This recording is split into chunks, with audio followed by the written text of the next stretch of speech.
अब हमारा इसके बाद तीसरा जो आता है उसको बोलते हैं अब्रिज्ड प्रोस्पेक्टस। कौन सा प्रोस्पेक्टस? अब्रिज्ड।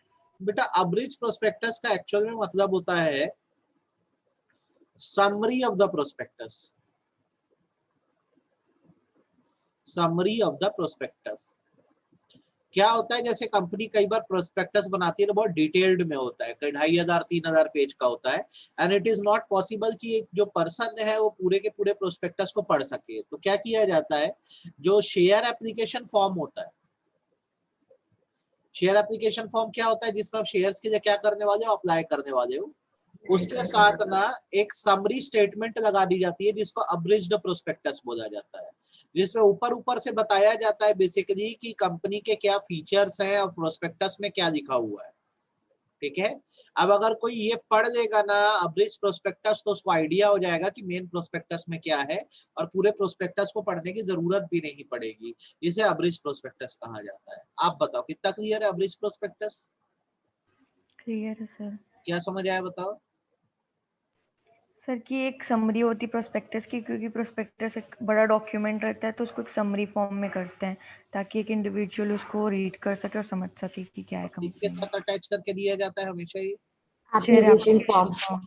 शेयर एप्लीकेशन फॉर्म के साथ इसलिए किया जाता है ताकि कंपनी ये बता सके कि हर एक इंसान ने प्रोस्पेक्टस का आइडिया लिया है, आंख बंद करके वो शेयर नहीं खरीद रही है। इसलिए शेयर एप्लीकेशन फॉर्म के साथ ही क्या कर दिया जाता है, अब्रिज प्रोस्पेक्टस को अटैच कर दिया जाता है। ठीक है, तो देखो यहाँ पे पढ़ो, abridge prospectus means memorandum containing silent feature of the prospectus as may be specified by SEBI by making regulation in his behalf. Memorandum मतलब एक डॉक्यूमेंट, ठीक है, तो अब्रिज प्रोस्पेक्टस एक डॉक्यूमेंट है जिसमें साइलेंट फीचर है प्रोस्पेक्टस की। कितना क्लियर है? क्लैरिटी आ गई? बोलो आया ना? Yes sir. नीचे पढ़ो देखो, section 33 of the act provides that no form of application मतलब share application form for purchase of any of the security shall be issued unless such form is accompanied by abridged prospectus. A copy of prospectus shall on request being made by any person before the closing of subscription list and offer be furnished to him. आपको share application form के साथ abridged prospectus दिया जाएगा, और अगर आपको नहीं मिला है तो आप रिक्वेस्ट करके भी दे सकते हो। कितना क्लियर है? क्लियर है सर। कुछ ऐसी सिचुएशंस होती है जहां पर आपको अब्रिज प्रोस्पेक्टस इशू करने की जरूरत नहीं है। तो सबसे पहला, जैसे आप अंडर राइटिंग अग्रीमेंट में शेयर बेच रहे हो तो अंडर राइटर शेयर बिकवा के देगा, तो आपको अब्रिज प्रोस्पेक्टस देने की जरूरत नहीं है। दूसरी बात, यदि आपने शेयर्स पब्लिक को ऑफर नहीं करें, किसको ऑफर नहीं करें? पब्लिक को। तो प्रोस्पेक्टस ही इशू करने की जरूरत नहीं है, और जब प्रोस्पेक्टस इशू करने की जरूरत नहीं है तो अब्रिज प्रोस्पेक्टस भी इशू करने की जरूरत नहीं है। नहीं है। अब बताओ ये बात आपको समझ आई कि नहीं? Yes sir. हाँ सर। आ गई? अगर कंपनी ने अब्रिज प्रोस्पेक्टस नहीं लगाया शेयर एप्लीकेशन फॉर्म के साथ, तो ऐसे डिफॉल्ट के लिए उस पर 50,000 रुपए का जुर्माना लग सकता है। कितने का? 50,000। अब बोलो ईमानदारी से, कितना क्लैरिटी है? क्लियर है सर। आपको सारे तरह के प्रोस्पेक्टस समझ आ गए? आपको शेल्फ समझ आया? आपको हाँ रेड सर। एरिक समझ आया? आपको अब्रिज समझ आया कि नहीं आया? Yes sir. आ गया? ओके। अब उसके बाद बेसिकली होता है डीम्ड प्रोस्पेक्टस। क्या होता है? Deemed prospectus. नॉर्मली प्रोस्पेक्टस का फंडा क्या होता है कि कंपनी जो होती है नॉर्मल केस में ये प्रोस्पेक्टस इशू करती है किसको? पब्लिक को। वेरी गुड, पब्लिक को करती है। ये बात समझते हो? Yes sir. क्यों करती है? सर क्योंकि पब्लिक इशू कर सकती है। पब्लिक इशू कर सकती है कि पब्लिक अट्रैक्ट होके आके शेयर खरीदेगी। हाँ। सही बात है ना? गलत बोल रहा यस हूँ? सर। अब मान लो अगर मैं सिस्टम कुछ ऐसा कर दूं कि कंपनी जो है उसने सारे शेयर एक इशू हाउस को बेच दिए। किसको बेच दिए? Issue house. इशू हाउस का मतलब ब्रोकर होता है। क्या होता है? ब्रोकर। ब्रोकर ने सारे शेयर खरीद लिए कंपनी के, और कंपनी को जो रिक्वायर्ड अमाउंट है वो दे दिया। ठीक है, शेयर का। तो कंपनी की रिक्वायरमेंट पूरी हो गई कि नहीं? हाँ सर। हाँ। अब ये ब्रोकर, ये इशू हाउस क्या करेगा, अपने हिसाब से अपने रेट पर ये शेयर पब्लिक को बेचेगा। ठीक है, तो अब जब ये अपने रेट से पब्लिक को बेचेगा, जैसे कंपनी को के शेयर 10 रुपए पर शेयर थे, तो इसने कंपनी को 10 रुपए के हिसाब से पूरे शेयर का पैसा चुका दिया, सारे शेयर उठा के रख दिए। अब मार्केट में 12 रुपए में बेचना चाहता है, तो ये क्या करेगा, कंपनी के बिहाफ में खुद ही एक प्रोस्पेक्टस बनाएगा, और ये जो प्रोस्पेक्टस बनाएगा उसको डीम्ड प्रोस्पेक्टस बोलेंगे। क्या बोलेंगे? Deemed prospectus. prospectus. डीम्ड क्यों बोला जा रहा है? बेसिकली क्योंकि इसको डायरेक्टली कंपनी नहीं इशू कर रही है, इसको कौन इशू कर रहा है? ब्रोकर। Issue house. कर रहा है, इशू हाउस या ब्रोकर इशू कर रहा है कंपनी के बिहाफ में, क्योंकि कंपनी को तो उसने सारे पैसे दे दिए, कंपनी के पैसों की रिक्वायरमेंट पूरी हो गई है, अब ये ज्यादा रेट में बेच के पब्लिक को पैसा कमाएगा। तो अगर इसको ज्यादा रेट में बेचना है तो पहले कंपनी की खासियत बताएगा, तभी तो लोग आके 12 रुपए में खरीदेंगे कि नहीं खरीदेंगे। यस सर, हाँ। तो इसे डीम्ड प्रोस्पेक्टस बोलते हैं। कितना क्लियर है? क्लियर Yes, है। sir. अच्छा ठीक, अब यहाँ पे देख लो, any document by which offer or sale or debenture to public is made shall for purpose be treated as prospectus. The document offer for sale is an invitation to general public to purchase the share of the company through an intermediary such as issuing house or merchant bank. बताइए merchant bank. meaning इसमें नहीं sir. अच्छे से clarity है कि नहीं है? हाँ sir. A company may allot or agree to allot any share or debenture to issue house without there being any intention on the part of company to make share or debenture available directly to the public through issue of prospectus. The issue house in turn make an offer for sale, मतलब deem prospectus to the public. Company के मन में पहले से है कि public से direct नहीं मांगेगी पैसा, वो किससे दे दिए पूरा पैसा? ऐसा इशू हाउस से। अब ये Issue इशू house हाउस आगे क्या कर रहा है, अपने हिसाब से डीम प्रोस्पेक्टस इशू करके पब्लिक को ये शेयर बेच के कमाएगा। अच्छे समझ आया कि नहीं आया? Yes sir. हाँ सर. आपको ये सारे प्रोस्पेक्टस समझ आ गए कि डाउट है कहीं? बता दो चलो। सर हाँ बेटा। समझ आ गया. सर जैसे प्रोस्पेक्टस इशू करते हैं अपन, तो पहले वो सेबी के पास जाता है, हाँ। तो अगर इशू हाउस उसको वो करे तो सेम प्रोसीजर फॉलो होगा। सेम प्रोसीजर फॉलो होगा यहाँ पर, है ना? हाँ। समझ गए? जितना हाँ। टिक किया होना बेटा वो पढ़ना, ठीक है? Yes sir. तो ना आपका पूरा प्रोस्पेक्टस का टॉपिक यहाँ पे खत्म हो गया। कौन सा टॉपिक खत्म हो गया? प्रोस्पेक्टस। अब ना ये एक सेपरेट प्रोविजन है ये, और बहुत ही ज्यादा आईएमपी है, तो इसको अच्छे से करना।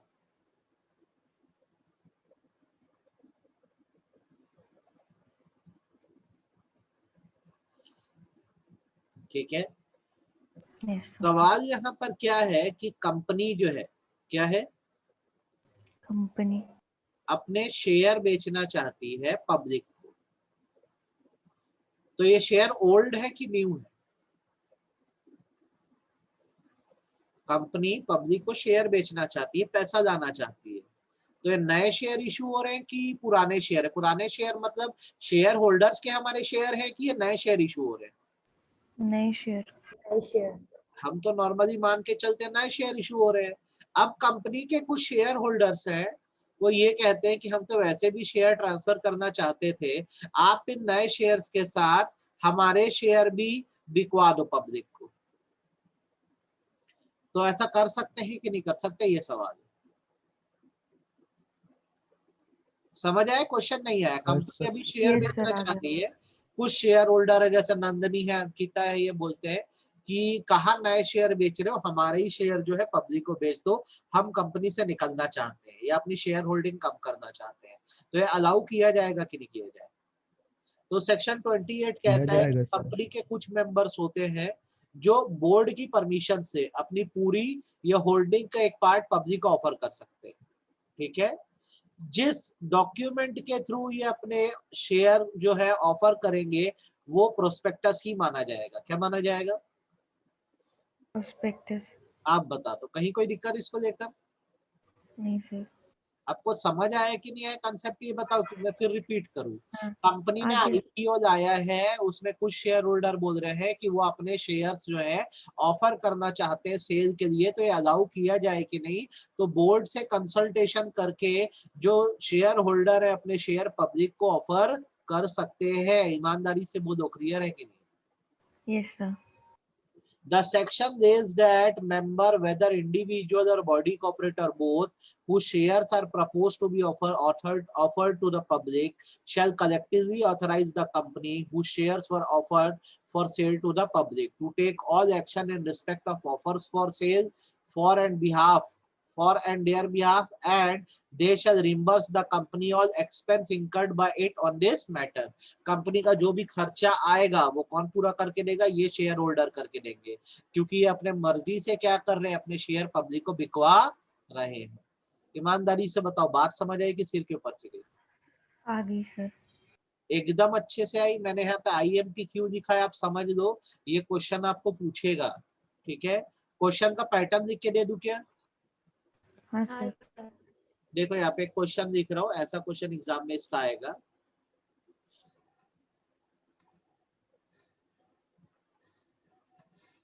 Atlas Limited proposes issue of new shares through IPO worth 10,000 shares of 100 each to shareholder of the company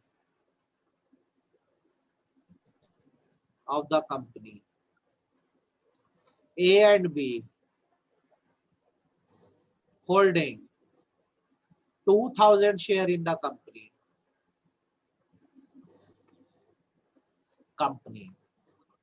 want to offer their share to public. Advice कर पाओगे नहीं कर पाओगे?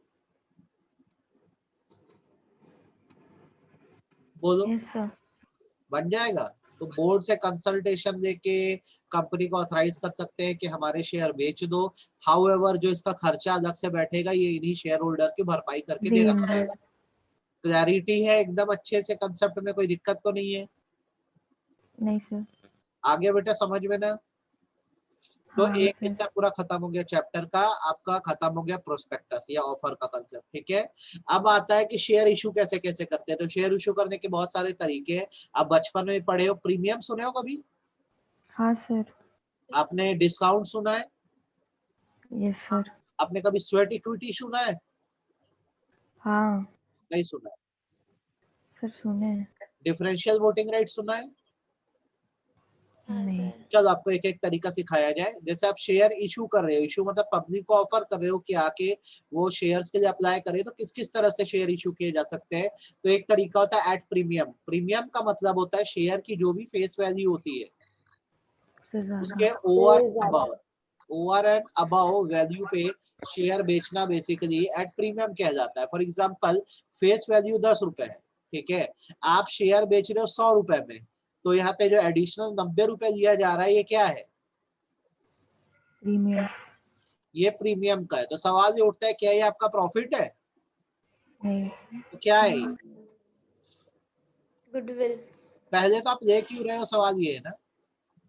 आप इतना ज्यादा अमाउंट चार्ज क्यों कर रहे हो? तो नॉर्मली क्या होता है, जब आपकी कंपनी की मार्केट में गुडविल बहुत अच्छी हो जाती है, आपकी वैल्यू बहुत अच्छी हो जाती है, तो आप ये कहते हैं कि हमसे जब कोई जुड़ेगा तो हमें कुछ वैल्यू एडिशन या कुछ फायदा मिलना चाहिए उसके जुड़ने का, तो आप उससे ज्यादा अमाउंट चार्ज कर सकते हो, और ये एडिशनल अमाउंट जो है प्रीमियम कहलाता है। बाय नेचर प्रीमियम का पैसा एक तरह का जनरल रिजर्व है। कैसा रिजर्व है? General reserve.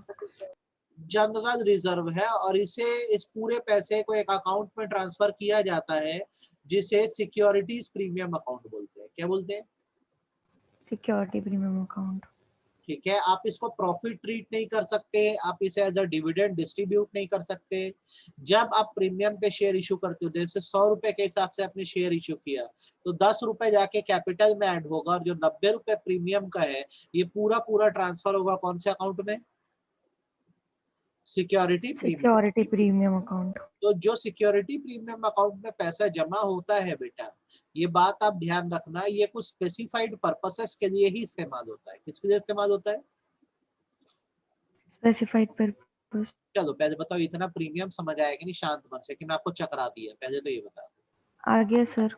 आ गया। जब कंपनी अपने शेयर की वैल्यू के ऊपर की वैल्यू पे अपने शेयर्स पब्लिक को बेचती है तो इसे एट प्रीमियम बोलते हैं। तो जो एक्चुअल वैल्यू है, जो फेस वैल्यू है, उतना अमाउंट जो है कंपनी के कैपिटल में ऐड हो जाता है और जितना एडिशनल अमाउंट आप चार्ज कर रहे हो एक दूसरे अकाउंट में चला जाता है जिसको सिक्योरिटी प्रीमियम अकाउंट बोलते हैं। एग्जांपल चाहिए कि समझ आ गया? आ गया सर। आ गया। तो बेसिकली कंपनी चाहे तो अपनी नॉमिनल वैल्यू या फेस वैल्यू के ऊपर भी शेयर बेच सकती है, कोई रिस्ट्रिक्शन नहीं है, जितना प्रीमियम चार्ज करना है करो, कोई लिमिट नहीं है। 10 रुपए का शेयर है, 1 लाख प्रीमियम कलेक्ट करो, लोग देने को तैयार है तो कोई दिक्कत ही नहीं है। तो नॉर्मली जो भी प्रीमियम का पैसा आएगा बेटा वो सिक्योरिटी प्रीमियम अकाउंट में जाके क्या हो जाएगा, जमा हो जाएगा। अब यहाँ पे मेन सवाल ये है कि जो पैसा जमा हो रहा है सिक्योरिटी प्रीमियम अकाउंट में, इसका यूटिलाइजेशन क्या है, यूज क्या है? तो जैसा कि मैंने बोला ये एक रिजर्व है। क्या है? रिजर्व। इसका यूज कहाँ कहाँ होता है? तो कल को कंपनी अगर fully paid bonus share issue करती है, क्या इशू करती है? Fully paid bonus share. अच्छा, बोनस शेयर क्या है, कितने लोगों को पता है यहाँ पर? Bonus sir share employ. Capitalisation of profit. Company जो होती है वो अपने मेंबर्स को, मेंबर्स मतलब शेयर होल्डर्स, इसको शेयर होल्डर्स होल्डर्स को फॉर फ्री में शेयर्स दे देती है, मतलब उनको 1 रुपए भी पे नहीं करना है। ठीक है, इसे बोनस शेयर बोलते हैं। पर आप ये बात समझ लो, दुनिया में कोई भी चीज फ्री है क्या? नहीं सर। तो कुछ भी फ्री नहीं है ना। तो शेयर होल्डर के लिए तो लग रहा है कि शेयर फ्री है, but company will bear the cost of bonus share. कौन बियर करेगा? कंपनी। तो कॉस्ट बियर करने का मतलब ये होता है कि कहीं ना कहीं से तो पैसा आपको निकालना पड़ेगा इतने शेयर्स का, तो आप उसके लिए सिक्योरिटी प्रीमियम अकाउंट का इस्तेमाल कर सकते हो। किसका इस्तेमाल कर सकते हो? Security premium account. आपको इसका मैं एक रिफाइंड एग्जांपल दे देता हूं ताकि आपको ये बात समझ आए और आपके मन में कोई डाउट ना रहे इसको लेकर। सपोज करो अभी कंपनी का पेड अप कैपिटल जो है वो 1 लाख है। कितना है? 1 लाख। बैलेंस शीट में 1 लाख दिख रहा है और हमारा सिक्योरिटी प्रीमियम अकाउंट जो है वो भी 1 लाख है। कितना है? 1 लाख। अब हमारी कंपनी ने क्या किया, बोनस शेयर जो है फ्री में बांट दिए 50,000 रुपए के। कितने के? 50,000। 50,000 रुपए के बोनस शेयर बांट दिए मेंबर्स को या शेयर होल्डर को, जाओ यह फ्री में रखो। तो इनको फ्री में जब ये शेयर मिले तो अब अपना शेयर कैपिटल कितना हो गया? 50। 1.5 लाख हो गया।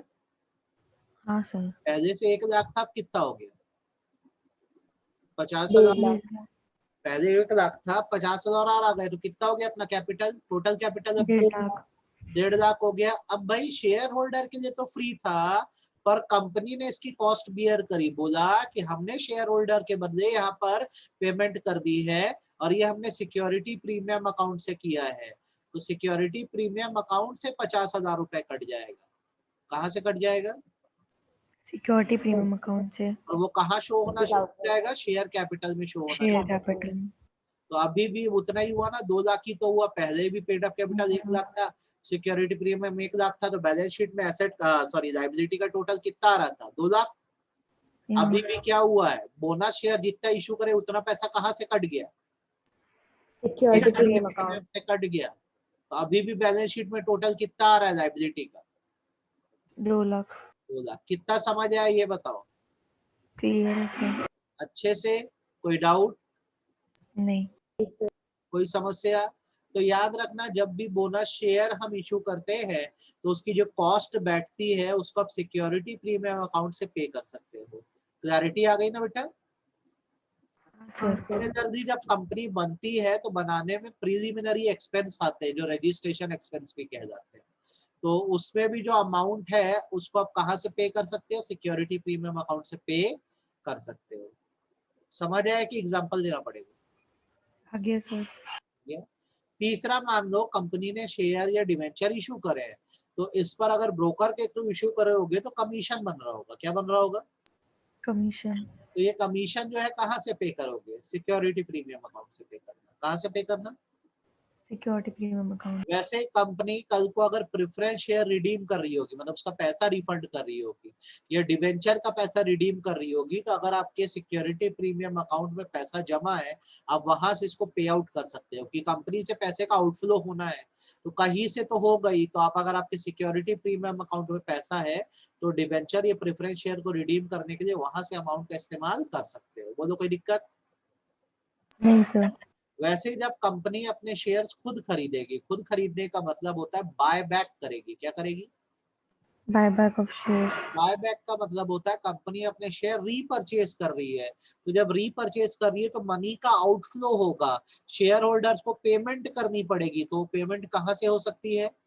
सिक्योरिटी प्रीमियम SPA अकाउंट से हो account. सकती है। तो क्या क्या आप सिक्योरिटी प्रीमियम अकाउंट से पेमेंट के लिए इस्तेमाल कर सकते हो? अब देख लो, बोनस शेयर की पेमेंट, प्रिलिमिनरी एक्सपेंस की पेमेंट, कमीशंस की पेमेंट, ठीक है, रिडेम्पशंस की पेमेंट और बायबैक की पेमेंट। शांत मन से पढ़ लो, कोई सवाल हो, कोई तकलीफ हो तो मुझे बताना।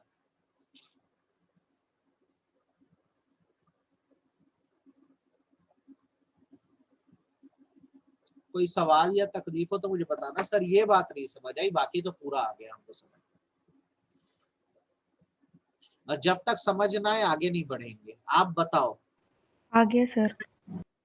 अमन, अंकिता, भुवन, गुंजा, नंदनी, ऋषिता, साक्षी, श्रुति, तनिषा, वेदिका, कितना क्लियर है ये?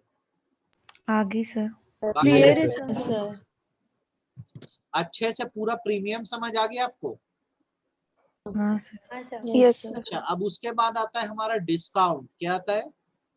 डिस्काउंट। Count. कंपनीज एक्ट में डिस्काउंट पे शेयर इशू करना मना है। अगर कोई कंपनी डिस्काउंट पे शेयर इशू करती है तो ऐसे इशू को वॉइड माना जाएगा। क्या माना जाएगा? वॉइड। पहले बताओ ये कहानी समझ आई कि नहीं? हाँ सर। आ गई? तो मतलब कोई कंपनी कर सकती है कि नहीं डिस्काउंट पे इशू? No. नहीं। नहीं। और अगर आपने ऐसा किया, एक कंपनी के रूप में अगर आपने डिस्काउंट में शेयर इशू करे तो आपके ऊपर पेनल्टी लग जाएगी 1 लाख रुपए से 5 लाख रुपए तक की। और कंपनी के जो ऑफिसर्स है जिन्होंने डिफॉल्ट किया उनको 6 महीने तक की कैद हो सकती है। और फाइन लग सकता है 1 लाख रुपए से बढ़ के 5 लाख रुपए तक का, या दोनों। तो मोटा मोटा 1 से 5 लाख रुपए याद रखना। पर ऐसा क्यों किया गया बताओ? ऐसा क्यों किया गया? क्यों डिस्काउंट को क्योंकि मना सर किया? वो डिस्काउंट पे मतलब अपने शेयर्स को डिस्काउंट पे इशू करके बहुत सारे शेयर्स सबको पब्लिक को इशू कर रहे थे। एक वैल्यू खराब होती है। क्या खराब होती है? Value value. खराब। ठीक। हाउएवर हर चीज में दुनिया में क्या होते हैं कि एक्सेप्शन होते हैं। और आपको तो सीएस में एकदम भर भर के एक्सेप्शन दिया कंपनी लॉ में। तो ये बहुत ज्यादा ही इंपॉर्टेंट एक्सेप्शन है, इससे एग्जाम में आपको क्वेश्चन आता है। आपको मैं सिखा दे रहा हूँ। ठीक है, आप लोग क्या करना, अपने नोट्स में बना लेना। क्या हो रहा है, एक कंपनी क्या है, कंपनी उसने बहुत सारी डेप्थ दी हुई है। अभी हाल ये है कि अपनी डेप्थ ना प्रॉपरली जो है पे नहीं कर पा रही है। तो इसने अपने क्रेडिटर्स को एक ऑफर किया है कि आप अपनी डेप्थ को कन्वर्ट करवा लो। क्या करवा लो? कन्वर्ट करा लो हमारी करा लो। कंपनी के इक्विटी शेयर्स में। किसमें? इक्विटी शेयर्स में। अब इसमें क्या होगा, जैसे लोग इक्विटी शेयर में कन्वर्ट कराएंगे तो हम अपने प्रॉफिट में से इनको हिस्सा दिया करेंगे और इनको कंपनी की हमने ओनरशिप ऑफर कर दी है। तो इस सिचुएशन में इनकी डेप्थ क्या हो जाएगी? खत्म हो जाएगी, सेटल हो जाएगी। सही बोल रहा हूँ कि गलत बोल रहा हूँ? Yes sir. आपको कहानी समझ आई? कंपनी के बहुत सारे क्रेडिटर है। हाँ। कंपनी का बोलना ये है कि आप क्या करो, अपनी डेप्थ के बदले हमसे इक्विटी शेयर दे दो और आपको फुल रेट में भी हम नहीं देंगे, डिस्काउंट में दे देंगे। किस में दे देंगे? डिस्काउंट में। तो इफ परमिटेड बाय आरबीआई, अगर कौन परमिट कर दे? आरबीआई। अगर आरबीआई परमिट कर दे तो ऐसे में डिस्काउंट में शेयर करना, शेयर इशू करना अलाउ कर दिया जाएगा। एकदम आसान भाषा में, अगर कोई अपनी डेप्थ को सेटल करने के लिए उन डेप्थ को शेयर में कन्वर्ट कराना चाहे और उन शेयर्स को डिस्काउंट में इशू करना चाहे तो आरबीआई की परमिशन से अलाउड है। कितना क्लियर है? क्लियर है सर। बहुत ज्यादा टेक्निकल तो नहीं हो गया? नहीं। आपको समझ आया कि नहीं आया? आ गया सर। आप ये पढ़ के देखो, बोल्ड लाइंस को आपको समझ आ रही है कि नहीं आ रही है? इन बोल्ड लाइंस को पढ़ के देखो, कोई दिक्कत तो समझ आ रहा है कि नहीं आ रहा है?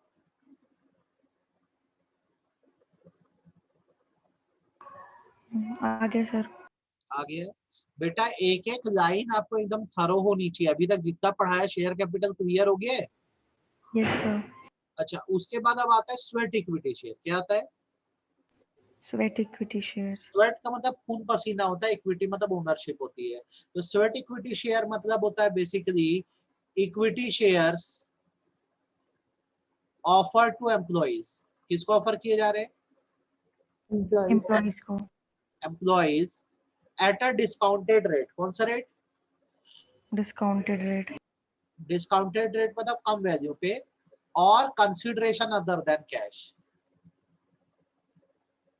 Consideration other than cash. जैसे मैं बोलता हूँ कि मेरे कंपनी में शेयर दे दो और 2 साल एक्स्ट्रा काम करना है, एडिशनल काम करना है, तो आपसे पैसा नहीं दे रहा हूं मैं, ठीक है? आपको क्या कर रहा हूं मैं? बोल रहा हूँ 2 साल एडिशनल काम करना। तो इसको आप क्या मानोगे? कंसिडरेशन अदर देन कैश मानोगे। कैश। तो स्वेट इक्विटी शेयर उन शेयर्स को बोलते हैं जो कंपनी अपने एम्प्लॉइज को इशू करती है कम रेट पर, डिस्काउंटेड रेट पर, या कंसिडरेशन अदर देन कैश पर। कारण, रीजन क्या है, क्यों करती है? रीजन, तो आज तक वो एम्प्लॉय है, सैलरी पे काम करता है, मोनोटोनस जॉब है। जैसे उसको इक्विटी शेयर मिलेंगे, उसका क्या हो जाएगा? वैल्यू एडिशन हो जाएगा, मतलब कंपनी में उसकी वैल्यू बढ़ जाएगी। आज तक वो एम्प्लॉय था, शेयर होल्डर भी हो जाएगा।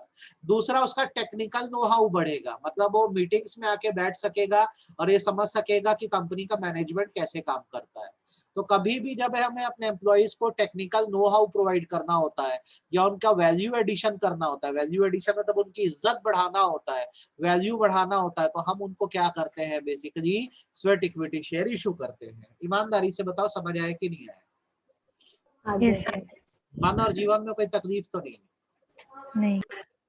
क्लियर है? अब यहाँ पे एम्प्लॉय का मतलब क्या है? तो एम्प्लॉय का मतलब परमानेंट एम्प्लॉय है जो कम से कम 1 साल से आपके यहाँ काम कर रहा है। आपके यहाँ मतलब विद इन इंडिया और आउटसाइड इंडिया दोनों आ जाते हैं।